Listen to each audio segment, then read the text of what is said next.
There is nothing neutral about the movement of people.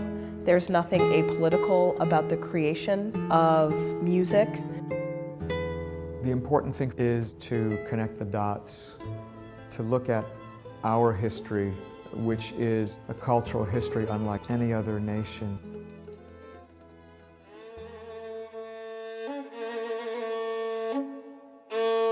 The thing about Jews, they are a migrating people, it seems, anyway.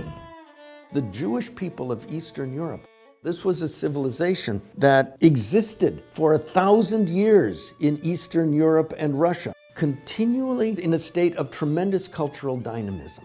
And in this period of time, it did not build a Taj Mahal. It did not build the Tower of London. It was a culture entirely in the heads of the people.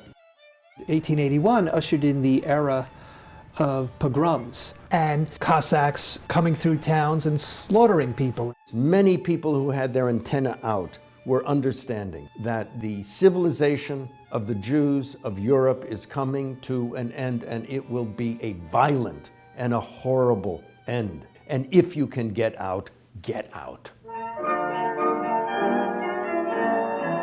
Between 1881 and 1924, 2.5 million Jews left the Pale of Settlement and came primarily to New York City and primarily to the Lower East Side of New York City. For many years, Second Avenue, the Yiddish theaters, was a thriving place. There were 200 Yiddish theaters around this country. There was a constant sliding back and forth. Irving Berlin, for instance, begins writing for the Yiddish theater, and then he migrates over into American theater. Songwriting was a business where all sorts of people could participate. There wasn't the prejudice that existed in other professions. There were so many Broadway shows, there were so many opportunities for songs, they couldn't hire enough songwriters fast enough.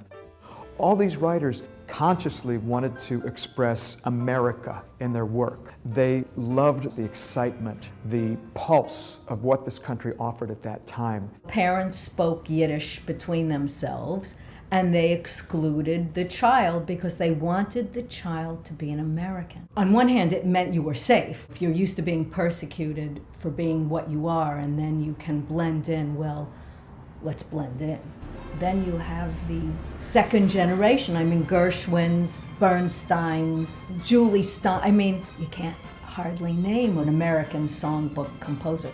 And these were men and women who were writing for commerce, they were writing for assignment, and yet they had this faith and belief in the American dream.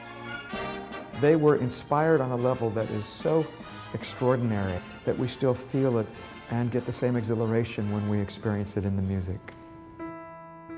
Migration history isn't just about the history of one community moving into a new area. It's about how newcomers confront each other and what they sound like to each other. And I think we've only begun to explore the surface of the connections that happen when we all end up here together.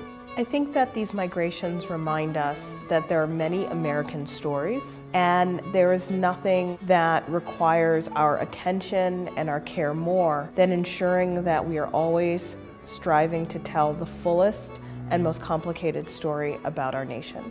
The only reason America exists in the way that it does is because of the contributions of every culture from around the planet.